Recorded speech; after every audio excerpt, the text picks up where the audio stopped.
ગુજરાતમાં ખાસ કરીને જે રીતે રીડેવલપમેન્ટ ચાલી રહ્યું છે તેમાં અમદાવાદમાં ખૂબ મોટા પ્રોજેક્ટ પણ ચાલી રહ્યા છે. ત્યારે ગુજરાત હાઉસિંગ બોર્ડ દ્વારા જે અલગ અલગ કોલોનીઓ આવેલી છે તેમાં રીડેવલપમેન્ટ અંગે ઘણા બધા કાર્યો પ્રગતિમાં ચાલી રહ્યા છે. તેમાં ઘણા જે પ્રોજેક્ટ છે કોલોની છે તેમાં કામ કોર્ટ વિવાદના કારણે અટકેલા છે. સમગ્ર બાબતે આપણે જે ગુજરાત હાઉસિંગ બોર્ડના એડમિનના ડેપ્યુટી કમિશનર રાજેન્દ્રસિંહ રાજદાર સાહેબ છે.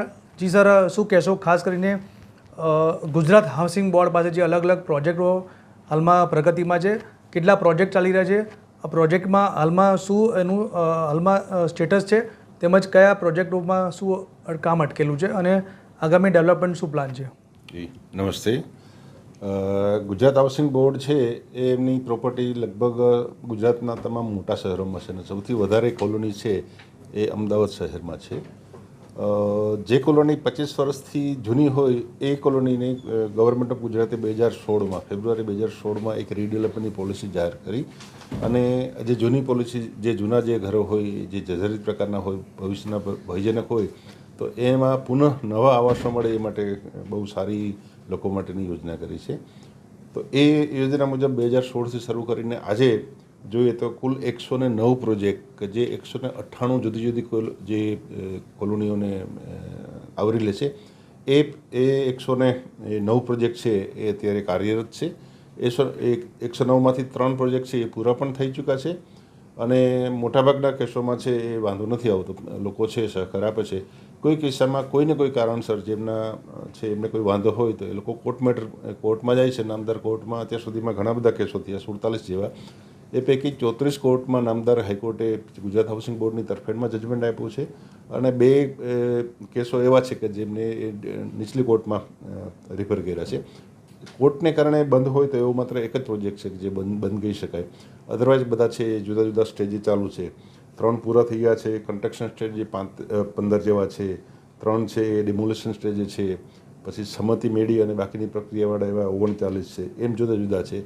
2 પ્રોજેક્ટ એવા છે કે જે સ્ટેટ લેવલની કમિટીમાં નિર્ણયાર્થે મોકલેલા છે. તો આ રીતની ગુજરાત હાઉસિંગની જે પોલિસી છે. વિશેષ માહિતી આપો તો 109 છે એ પૈકી 46 પ્રોજેક્ટ છે એ આઉટ ઓફ અમદાવાદ સિટીના છે, મહત્તમ રાજકોટ અને બરોડાના છે અને બાકીના તમામ પ્રોજેક્ટો છે એ અમદાવાદ શહેરના છે.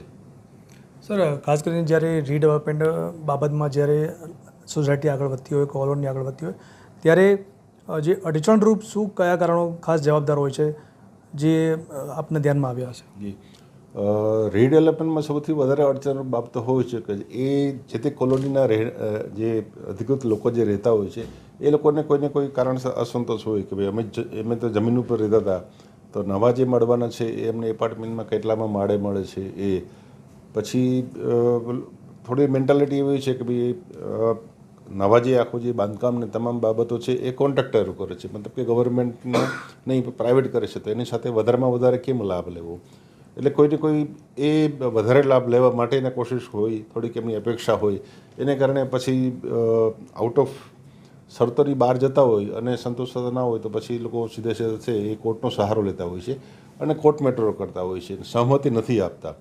એટલે જ્યાં પોલિસી પ્રમાણે 75% લોકોની સહમતિ જરૂરી છે, જ્યાં 75%ની સંમતિ નથી થતી ત્યાં પ્રોજેક્ટ છે એ વિલંબાય છે અને પછી કોઈ લોકો કોર્ટમાં જતા હોય છે કે અમને આને અમારા આટલા ગ્રેવન્સીસ છે, તમે કોર્ટમાં દાદ માગીએ છીએ. તો એવા કિસ્સામાં છે એ ડીલે થાય છે. સર, ખાસ કરીને જ્યારે કોર્ટ વિવાદના કારણે પ્રોજેક્ટ અટકેલા હોય છે કોલોનીના બાબતના, પણ ક્યાંક જર્જરિત મકાનો થઈ જતા હોય અને તેના કારણે કંઈક એવી દુર્ઘટના પણ ઘટતી હોય છે. આ બાબતે કઈ રીતે લોકોએ આમાં ધ્યાન રાખવું જોઈએ અથવા પ્રગતિ વધે અને ઘટના બને ત્યારે પછી કોણ જવાબદાર થતું હોય છે? અમારા રેકોર્ડમાં ખ્યાલ જ છે કે કયા કોલોનીઓ છે એ જર્જરિત છે અને વેલ ઇન એડવાન્સ ચોમાસા પહેલાં અમે એ લોકોને લેખિતમાં જાણ કરી દઈએ છીએ, અમે નોટિસ આપીએ છીએ, ખાલી કરવાનું કહીએ છીએ અને જે અત્યંત લાગે છે તો અમે પાડવા માટેની જે છે સત્તાઓ છે જે તે સ્થાનિક સત્તામંડળ એટલે કોર્પોરેશન અથવા નગરપાલિકાના હોય છે તો અમે એમને વિનંતી કરીએ છીએ અને એમના મારફતે છે એ અમે એનો જે ઢાંચો છે દૂર કરાવતા હોય છે. અમારી નોટિસ આપવા છતાંય ઘણી જગ્યાએ છે લોકો છે એ અત્યંત ભયજનક હોય છતાં પણ નીકળતા નથી. તો ક્યારેક જે છે એ પોપડવું પડે કે એ કારણેસર ક્યારેક એવું બને છે કે કદાચ કોઈને ઘાયલ થાય છે અને પોતાનું મકાન છોડીને જવા માટે લોકો ઝડપથી સંમત નથી થતા, એ પણ એક હકીકત છે. અને એને કારણે જે સંપૂર્ણ કોલોની છે એ જમીનદોસ્ત કરીને નવેસરથી જે બાંધકામની પ્રક્રિયા ઝડપથી કરવાની થતી હોય છે એ નથી થઈ શકતી. એનું કારણ છે એ લોકોનું જૂના ઘરો ખાલી નહીં કરવાનું જે રજિસ્ટ્રેશન છે એ છે. સર, જે હાઉસિંગ બોર્ડ વિસ્તારમાં જે ગેરકાયદેસર બાંધકામ ઊભા થઈ ગયા હોય તેના કારણે પણ રીડેવલપમેન્ટમાં અડચણ થતી હોય અને ત્યારે જેમને જે રીડેવલપમેન્ટમાં ગેરકાયદેસર બાંધકામ ઊભા કર્યા હોય તેના કારણે રીડેવલપમેન્ટમાં જે કાર્યમાં કેટલું અડચણરૂપ થતું હોય છે, આના માટે હાઉસિંગ બોર્ડ શું કરી રહ્યું છે? ગેરકાયદેસર બાંધકામને કારણે રીડેવલપમેન્ટમાં અડચણ થતી હોય છે એવું તો કોઈ નથી. હા, જે લોકો પોતે ત્યાં રહે છે એ પોતાના જે યુઝેબલ એરિયા છે એનીમાં વધારાનું બાંધકામ કર્યું હોય કે દુકાનો કરી દીધી એવું બધું હોય છે. અને આ ગેરકાયદેસર જે કંઈ બાંધકામો કરે છે એ અમારે ધ્યાન ઉપર આવે છે એટલે અમે એમની નિયમસર એમની નોટિસ આપીએ છીએ. નોટિસ પીરિયડ પૂરા કર્યા પછી પણ જો એ ખાલી નથી કરતા અથવા તો દૂર નથી કરતા તો અમે સ્થાનિક સત્તામંડળને વિનંતી કરી અને એમના મારફતે એ અમે દબાણ જે છે એ દૂર કરીએ છીએ. એને કારણે રીડેવલપમેન્ટ પ્રોસેસ અટકતી નથી હોય છે એવું કોઈ ખાસ કંઈ કહી શકાય એવું નથી. સર, અત્યાર સુધી જે પ્રોજેક્ટ ચાલી રહ્યા છે તેમાં લાભાર્થી હોય તેને જે ભાડાની રકમ મળવાની હોય તે બાબતમાં અથવા કોઈ અન્ય કંઈ કારણ છે એવી કોઈ ફરિયાદો આવતી હોય છે તે બાબતે હાઉસિંગ બોર્ડ કઈ રીતે કાર્યવાહી કરતું હોય છે? હાઉસિંગ બોર્ડ જે એ ટેન્ડર જે ફ્લોટ કરે તે એમાં શરતો હોય છે કે જે લોકો સંમતિ આપે છે અને જે સંમતિ નથી આપતા એને અલગથી કેસ ચલાવી અને એમને ખાલી કરવા માટેનું કહે છે. તો એ લોકોને ભાડું આપવાનું છે એ જે તે એ કોન્ટ્રાક્ટરે આપવાનું હોય છે અને એ પ્રમાણે એમને ભાડું ચૂકવે છે. કોઈ જગ્યાએ હજી સુધી એવી કોઈ ગંભીર ફરિયાદો કોઈ આવી નથી કે કોન્ટ્રાક્ટર છે ભાડું આપવાની ના પાડતા હોય.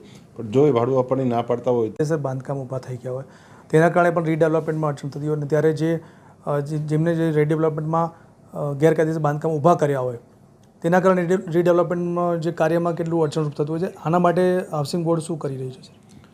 ગેરકાયદેસર બાંધકામને કારણે રીડેવલપમેન્ટમાં અડચણ થતી હોય છે એવું તો કોઈ નથી.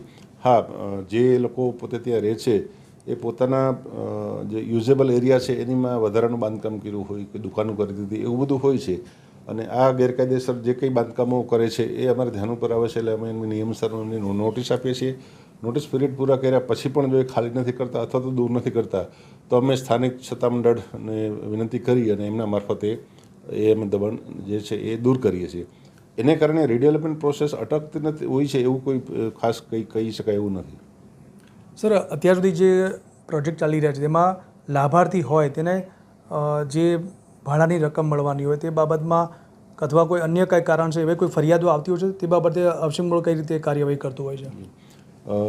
હાઉસિંગ બોર્ડ જે એ ટેન્ડર જે ફ્લોટ કરે તે એમાં શરતો હોય છે કે જે લોકો સંમતિ આપે છે અને જે સંમતિ નથી આપતા એને અલગથી કેસ ચલાવી અને એમને ખાલી કરવા માટેનું કહે છે.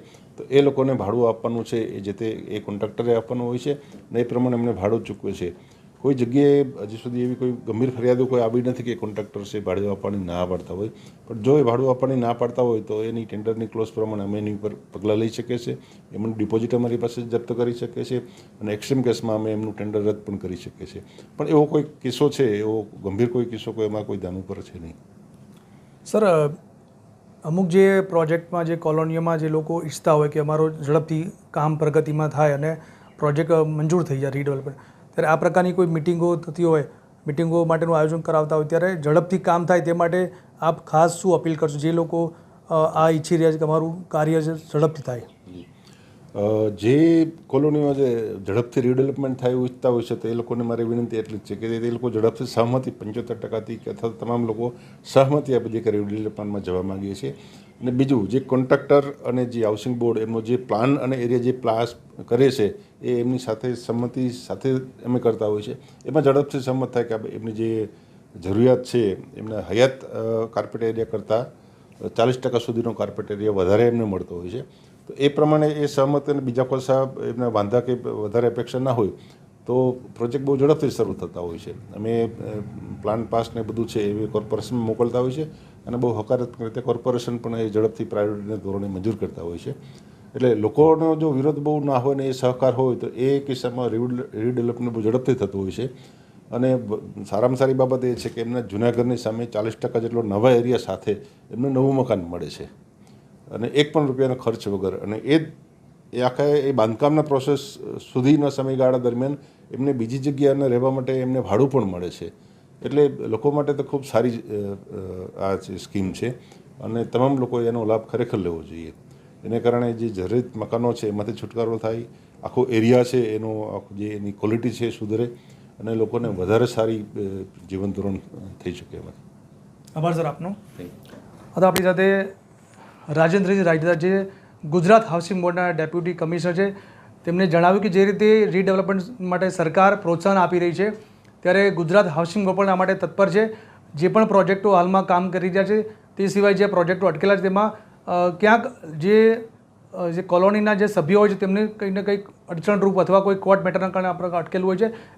ગુજરાત હાઉસિંગ બોર્ડ માટે પાસે પોતાનું એક જે અલાયદું વિભાગ પણ છે, જેમાં તેઓ ગેરકાયદેસર બાંધકામ હોય અથવા તો ગેરકાયદેસર બાંધકામ થતા હોય તે અટકાવવા માટે તમામ જે કાર્યવાહી થતી હોય છે.